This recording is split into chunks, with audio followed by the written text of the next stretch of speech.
اعوذ باللہ من الشیطان الرجیم بسم اللہ الرحمن الرحیم۔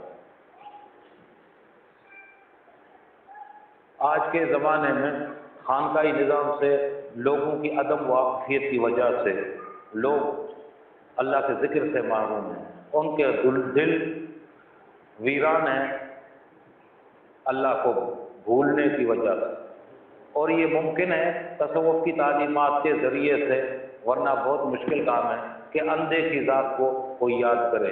یاد تو اس کو کرتا ہے بندہ جس کی کوئی شکل و شبیہ، کوئی صورت دماغ میں ہوتی ہے، تو جب یاد کرتا ہے تو وہ صورت اس کے سامنے ہوتی ہے۔ اللہ کی یاد اس کو دیکھا نہیں ہے، اس کو یاد کیسے کیا جاتا ہے، اس کا طریقہ خانقاہوں میں سکھایا جاتا ہے، جو کہ آج کل ان کا وجود تقریباً ناپید ہے۔ کوئی زمانہ تھا ہر ملک و شہر و قریہ بستی میں خانقاہیں قائم ہوتی تھیں اور وہاں اللہ اللہ کرنا سکھایا جاتا تھا، اللہ اللہ کرنا سکھایا جاتا تھا۔ اب کوئی یہ کہے کہ یہ بھی کوئی سیکھنے کی بات ہے، اللہ کرنا کیا سیکھنے کی بات ہے؟ اللہ کو بس میں اللہ بولتا ہوں، اللہ اللہ، اس کو آپ کیا سکھاؤ؟ ہم کہتے ہیں نا، سیکھنے کی بات یہ ہے کہ اللہ کی یاد کو سیکھنا یہ خانقاہوں میں سکھایا جاتا ہے، اور ان تعلیمات کو تصوف کا نام دیا جاتا ہے۔ بعض ناواقفین حضرات اس دور میں تصوف کے نام کو سن کر حیران ہو جاتے ہیں کہ یہ کیا بلا ہے، یہ کیا چیز ہے۔ کبھی ہم نے تو پچھلے انبیاء الاسلام صحابہ رضوان اللہ تعالیٰ علیہ اجمعین کے زمانے سے تو یہ ایسا کوئی لفظ، ایسی کوئی اصطلاح ہم نے نہ پڑھی نہ سنی ہے، یہ کیا چیز ہے۔ اس طرح سے وہ اس کے انکار کنندہ بن جاتے ہیں، یا پھر اس تصوف کے نام پر بعضوں نے دکانداریاں چمکا دی، اس تصوف کے نام پر مزارات پر قبضہ جما کے بعض نام نہاد پیر بن کر بیٹھ گئے، جن کو وضو کرنا بھی نہیں آتا، اور لوگوں کے روحانی رہبر بنے ہوئے اور خود بھی گمراہ، لوگوں کو گمراہ ہو کے گمراہی کے گھڑے میں ڈال دیتے ہیں۔ اب تصوف کیا ہے؟ یہاں ایک بزرگ نے اس کی تھوڑی سی تعریف بیان فرمائی ہے کہ تصوف کیا ہے۔ فرمایا یہ ایک علم ہے، جس طرح مختلف علوم ہوتے ہیں دنیا کے اندر، اس طرح سے تصوف بھی ایک علم ہی ہے۔ تو فرمایا جس سے اسلام کی حقیقت معلوم ہو۔ اسلام کی حقیقت کھلی نہیں ہوتی ہے، جیسے دنیا کی حقیقت ہم عمر کے ساتھ ساتھ بچے ہیں جو بڑے ہوتے جاتے ہیں، دنیا کی حقیقت ہم پر کھلتی چلی جاتی ہے، اور پھر ہم جب سن بلوغت کو پہنچتے ہیں، جی عاقل اور بالغ کہتے ہیں جس کو، عاقل اور بالغ جب وہ بنتا ہے تو کچھ زیادہ ہی وہ حقیقت کو سمجھتا ہے، اس معاشرے کی، دنیا کی، لوگوں کی، اور جوں جوں اس کی عمر بڑھتی چلی جاتی ہے، 40 سال کی عمر میں جب اپنی عمر کا چلہ پورا کرتا ہے تو کہتے ہیں کہ اب یہ پک گیا اپنی زندگی میں، 40 سال زندگی کے گزارے، اب یہ کامل مرد یا کامل شخص بن گیا۔ کامل سے مراد یہ ہے کہ عقل میں، سمجھ میں، دانائی میں جو آخری اس کو ملنی تھی لمٹ حد، وہ 40، اس کے بعد پھر مزید ملنی نہیں ہوتی۔ ہاں، علم کا سمندر ایسا ہے کہ جس کے اندر آدمی غوطہ زن ہو جائے تو اس کو حاصل کرتے کرتے کرتے 100 سال کی برس ہو جائے، 1000 سال کی برس ہو جائے، اس کا اتمام نہیں ہوتا، وہ پورا نہیں ہوتا۔ اس طرح سے تصوف کے علم کی بھی ایسی ہی بات ہے، اس کو جب حاصل کرنے لگتا ہے بندہ تو اس کے سامنے اسلام کی حقیقت، وہ اسلام جس کو اس نے قبول تو کیا ہے لیکن اس کی حقیقت سے بے بہرا ہے۔ تصوف وہ علم ہے جس سے اسلام کی حقیقت معلوم ہو کہ روح انسان، وہ روح انسان کے اندر جو اللہ نے پھونکی، وَنَفَخْتُ فِيهِ مِن رُوحِي، اللہ نے فرمایا پھر ان کے اپنے اندر انسان کے ہم نے اپنی روح پھونکی۔ روح انسان اور عقل و نفس کیا ہے، پھر اس علم کے ذریعے وہ جان جاتا ہے کہ یہ روح کیا ہے، عقل کیا ہے اور نفس کیا ہے۔ مرنے کے بعد کیا معاملات ہوں گے، یہ آشنائی، اس کا ادراک، اس کا فہم تصوف کے علم کے حاصل ہونے کے بعد، اس کو مرنے سے پہلے بھی بعض حقائق معلوم ہوتے ہیں کہ مرنے کے بعد کیا معاملات ہوں گے، جنت اور دوزخ کیا ہے، اللہ تعالی کی منفعت کیا ہے وغیرہ کی تحقیق کرے اور جان لے کہ تصوف اللہ تعالیٰ سے ایسی بے لوث اور بے غرض دوستی کا نام ہے، اور ایسے بے دوست اور بے غرض محبت کا نام ہے کہ جو صرف دنیاوی لالچ سے نہیں بلکہ اخروی طمع اور لالچ سے بھی یکسر پاک ہو۔ صوفی اس کو کہتے ہیں جو اللہ کی عبادت بندگی اس لیے نہیں کرتا کہ وہ اللہ سے دنیا کی چیزیں مانگے، آخرت کی چیزیں مانگے، جنت کی راحتیں مانگے، یعنی اللہ خالق کی بنائی ہوئی چیزیں خالق سے جو مانگتا ہے وہ خود غرض ہے، وہ مطلبی ہے، وہ لالچی ہے، وہ طمع والا بندہ ہے۔ اللہ کو ایسے بندے کے ساتھ وہ دلچسپی نہیں ہوتی جو دلچسپی اللہ کو اپنے مخلص بندے کے ساتھ ہوتی ہے۔ مخلص بندے کے ساتھ، جو اللہ کے ساتھ ایسا مخلص ہو۔ بی بی رابعہ بصری رحمۃ اللہ علیہ کی اللہ کے ساتھ عشق کا معاملہ ایسا کہ بی بی فرماتی ہیں اگر یہ معلوم ہو جائے کہ جنت میں اللہ کا دیدار نہیں ہے تو مجھے نہیں چاہیے جنت، اور اگر یہ معلوم ہو جائے کہ دوزخ میں اللہ کا دیدار نصیب ہوگا تو اللہ مجھے دوزخ میں ڈال دے۔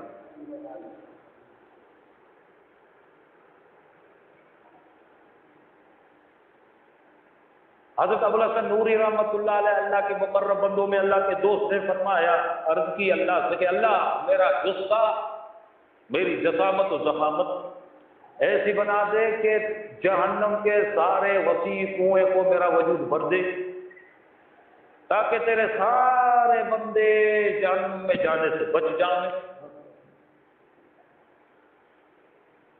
بے لوث صوفی تصوف اس کو قبول کرتا ہے جس کے اندر اللہ کی ذات کے لیے اخلاص ہو، بس وہ جنت کا لالچی نہ ہو، نہ دنیا کی پریشانی ستاوے تب سجدہ کرنے پہ گرا، یا دنیا کی حاجات نے اس کو مجبور کیا کہ وظیفے رپٹتا ہے اور سجدے پہ سجدے مارتا ہے۔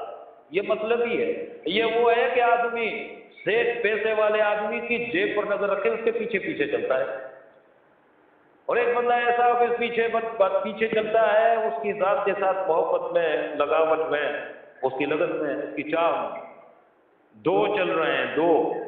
اب اگر اس کو یہ ادراک ہو جائے کہ دو پیچھے جو آ رہے ہیں ان میں ایک کو چاہت میری ذات کے ساتھ ہے، دوسرے کو چاہت میری جیب کے ساتھ ہے، اب خود سوچو اس بندے کے دل میں اس جیب والے کی کیا قدر و قیمت ہو، اور اس کی کیا قدر ہوگی جس کے بارے میں یہ جانتا ہو کہ یہ بندہ میری ذات کا قدر کا ہے، میری ذات کا قدر کا ہے۔ تصوف اپنی دنیا میں اس شخص کو قبول کرتا ہے جو ایسا مخلص ہو جائے کہ اللہ کی ذات کے ساتھ اخلاص ہو، اور اللہ کی ذات کے ساتھ اخلاص یہ ہے کہ اس کے دل میں اللہ کی محبت ہو، اللہ کے لیے ہو اور کسی مطلب کے لیے نہ ہو، اور پھر اللہ کی اس محبت کو بانٹنے والا بن جاؤ لوگوں کے دلوں میں، وہ سمجھو اللہ کے لیے مخلص ہے، اور ایسا کو تصوف اپنے سینے سے لگا لیتا ہے۔ اور اس راہ کے سالک کا قلب یعنی اس کا دل تعلق باللہ میں ہما نوع دنیاوی و اخروی منفیتوں، مصلحتوں، ہر قسم کے اندیشہ و نظر و خطر سے بیگانہ ہو جائے، یعنی ایسا ہو جائے اس کا دل اللہ کی محبت میں اور اللہ کے تعلق میں کہ ہر طرح کے دنیاوی ہما اقسام کی ضروریات ہیں اس کے غرض و مطلب ہے، اور پھر آخرت کی منفیتیں، فائدے اور مصلحتیں، اور پھر آخرت کے ہر قسم کے اندیشہ نظر و خطر، یعنی وہ کہ بھائی قبر میں عذاب ہے، جہنم ہے، یہ فلانا، ایسے جھنجھٹوں سے بے نیاز طبیعت جو رکھتا ہے وہی صوفی ہے۔ اسی کے دل میں اللہ کا ذکر جگہ بنا دیتا ہے، اور ایسے کے دل کو اللہ جگہ دیتا ہے، جگہ دیتا ہے، جاگ جاتا ہے جس کا دل، جس کے نتیجے میں پھر کیا ہوتا ہے، اخلاص فی النیہ والعمل، نیت و عمل کے اخلاص کا جذبہ ظاہر و باطن میں اس قدر پختہ ہو جاوے، اس قدر پکا ہو جاوے، اخلاص اور نیت کی صفائی انسان کے اندر میں، دل میں ایسا پختہ ہو جائے کہ انسان کی بندگی خالصتاً لوجہ اللہ ہو جائے۔ نماز دوزخ کے ڈر سے نہ پڑے، آگ کی تپش کے خطرے کو سامنے رکھ کر سجدے نہ کرے، جنت کے باغ، حور و قصور و بٹیر و تیتر و کباب کے لیے اس کے منہ سے رال نہ ٹپکے، جنت کا متمنی ہے تو پھر گویا پیران پیر کہتے ہیں یہ مشرک ہے، ایک ذات کی طلب کے ساتھ دوسری چیزیں ڈال دی، جس طلب میں ایک کے ساتھ کوئی اور طلب داخل ہو گئی یہ بھی مشرک ہے فرمایا شیخ عبد القادر جیلانی رحمۃ اللہ۔ نہ دنیا و آخرت میں انعام و جزا کی آرزو بندے کی عبادت کا محرک رہے، دنیا کے کوئی فائدوں کے لیے لگا ہوا دڑا دڑ تھکا تھک تسبیح وظیفے مارتا سجدے پہ سجدے چاڑتا، یا پھر دڑا دڑ سجدے پہ سجدہ، رکوع پہ رکوع اور تلاوتیں کیے جا رہا، تسبیح گوایا جا رہا کہ بھائی جنت مل جائے۔ حضور علیہ السلام کے ایک حدیث مبارک کا مفہوم جو داتا گنج بخش مخدوم سید علی اجویری رحمۃ اللہ علیہ نے اپنی کتاب کشف المحجوب میں تحریر فرمایا کہ نبی کریم علیہ السلام کا مبارک قول ہے کہ طالب الدنیا مخنث، طالب الاخرى مؤنث، اور طالب المولا مذکر۔ اللہ کے نبی السلام نے فرمایا جو دنیا کی طلب رکھتا ہے نا، دنیا پیسہ، مال، جاگیر، جگہ، بنگلے، گاڑیاں، خزانے، دکانیں، باغات، فارمیں، نہ جانے یہ اس کے لیے دوڑتا ہے، سارا دن تھکاتا ہے، اپنی سوچوں کو اسی میں کھپاتا ہے۔ حضور علیہ السلام نے فرمایا یہ ہجڑا ہے۔ اور پھر فرمایا کہ جنت کی طلب میں زندگی کو لگانے والا، اپنے اعمال جنت کے لیے کرنے والا، فرمایا یہ عورت ہے کہ محل ہو اور اس کے اندر پردے ہوں، قیمتی قالین ہوں، موتی جڑے ہوں، عورتوں کی طبیعت ہوتی ہے۔ اس لیے نبی کریم صلی اللہ علیہ وسلم فرمایا یہ جو جنت کا طالب ہے اس کی مثال عورت کی ہے، بلے چہرے پر مونچھیں رکھے پھرتا ہے تاؤ دیتا ہوا، تیل لگاتا ہوا، اندر کا مادی ہے، سمجھے ہو تو کہ مادت۔ اور پھر فرمایا وطالب المولا مذکر، فرمایا اللہ کا طالب مرد ہے۔ اب تین طبقے بتائے، دنیا کا طالب ہجڑا ہے جس کو بلوچی میں بگا کہتے ہیں، سندھی میں کھدڑو کہتے ہیں نا، پھر تو سمجھیں آسانی سے سمجھیں۔ دنیا کا طالب کتنا ہی ہٹا کٹا مونچھے کو تیل لگا کے پھرتا ہو کاٹن پھر کے، اہل نظر کی نظر میں، اہل دل کی نظر میں، اہل روحانیت کی نظر میں وہ کھدڑا ہے، اور جو جنت کی دھن میں لگا ہوا دڑا دڑ سجدے پہ سجدے، تلاوتیں بے تلاوتیں، تسبیح کی ٹھکا ٹھک ہے، اہل دل کی نظر میں، اہل نظر کی نظر میں، اہل روحانیت کی نظر میں وہ عورت ہے، بلے چہرے پہ مونچھے لیے پھرتا ہے۔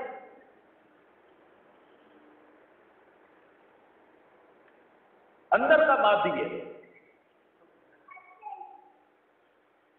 اور پھر فرمایا مرد ہے وہ جس کو خدا کی طلب ہے، نر ہے وہ جس کو اللہ چاہے۔ یہ جو سیدنا حیدر کرار کے لیے کہتے ہیں نا شاہ مرداں، مردوں کے شاہ یعنی بادشاہ، وہ ایسے مردوں کے شاہ جو طالب مولا ہیں، ان کے پھر شہنشاہ حیدر کرار، مولا علی مرتضیٰ رضی اللہ تعالیٰ عنہ کی ذات مبارک، باب علم مصطفیٰ۔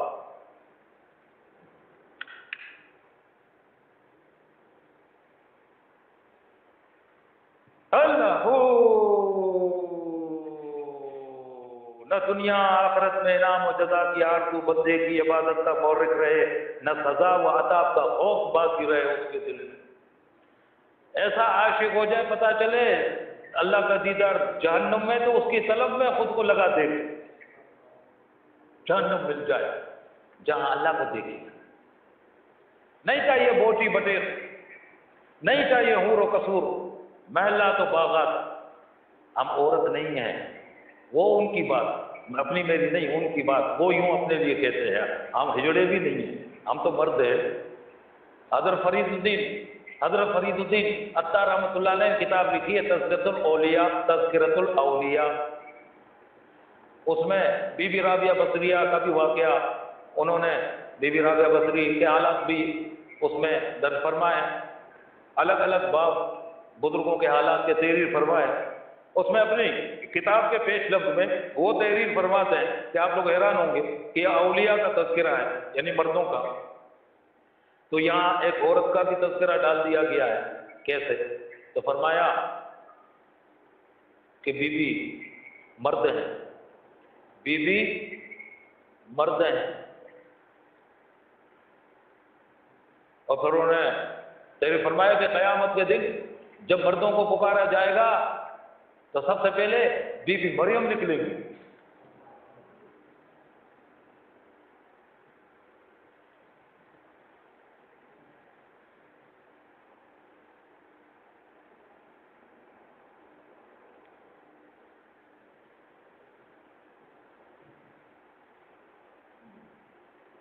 لیس الذکر کالانثی.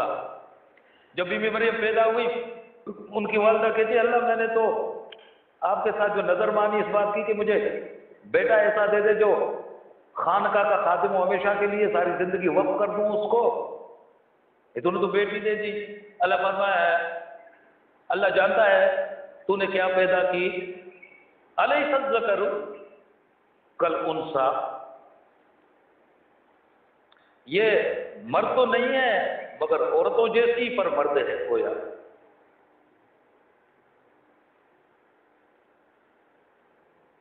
اس لیے انہوں نے فرمایا قیامت کے دن جو مردوں کو پکارا جائے گا تو سب سے پہلے بی بی مریم نکلے. ہم کہتے ہیں فرعون کی بیوی بی بی آسیہ مرد ہیں، بی بی مریم مرد ہے، بی بی رابعہ بصری مرد ہے، اور باقی جتنے جنت کے طالب ہیں عورت ہیں، اور جتنے دنیا کے طالب ہیں وہ اجڑے ہیں، وہ خسرے ہیں. اہل طریقت کی نظر میں، اہل معرفت کی نظر میں، اہل روحانیت کی نظر میں، اہل دل کی نظر میں. اقبال نے فرمایا سوداگری نہیں، یہ عبادت خدا کی ہے. اے بے خبر جزا کی تمنا چھوڑ دے، یہ بدلے کی آرزو دل سے نکال دے. بیوپاری نہ بن مولا کے ساتھ، مولا کا بندہ بن، اس کا غلام بن، اس کا محب بن، اس کا عاشق بن. اس کے مال پر نظر نہ رکھ، اس کی جیب پر نظر نہ رکھ، اس کی ذات پر نظر. سوداگری نہیں، یہ عبادت خدا کی ہے. فرمایا کہ اے بے خبر جزا کی تمنا بھی چھوڑ دے. او غافل آدمی ادھر تو پڑا ہوا ہے، یہ بدلے چھوڑ دے. بس اللہ سے اللہ کو مانگ اور تو اللہ کا ہو جا، بس بات ختم. اس سے بڑھ کر کوئی بات ہی نہیں ہے. الغرض تعلق باللہ کی لذت و حلاوت اور محبت الہیہ کی چاشنی اور شیرینی کو اس طرح حرز جان بنا لیا جاؤ. اللہ کی محبت کی چاشنی کو اپنا اس طرح حرز جان بنا دے کہ بارگاہ سمدیت میں حاضری کے وقت اس کے غیر کا موہم سا خیال میں بندے کے دل کے کسی گوشے میں راہ نہ پا سکے. چھوٹا سا اتنی ہوا کا خیال بھی کسی غیر کا اللہ کے سوا اس کے دل کے کسی کونے سے نہ گزرے جو غیر اللہ ہو، پھر اسے ہمہ وقت ایسی بندگی نصیب ہو جائے. بس یہ حقیقت تصوف ہے، اور یہی تصوف کی تاریخ ہے، یہی فقیر الین کی بات ہے. اس پر اگر کوئی ہے چلتا ہوا تو وہ سعادت مند ہے. ایسا اگر تجھ کو اس راہ پر بلاوے تو اس کے ساتھ جاؤ، اس لیے کہ وہ تجھے نور کی منزلوں کا مقیم بنا دے گا، خدا کے قرب کی منزلوں کا مقیم بنا دے گا. وہ جنت میں جانے والوں کو، زاہدوں کو کہتے ہیں کہ جنت مبارک، ہمیں یار کا چہرہ مبارک.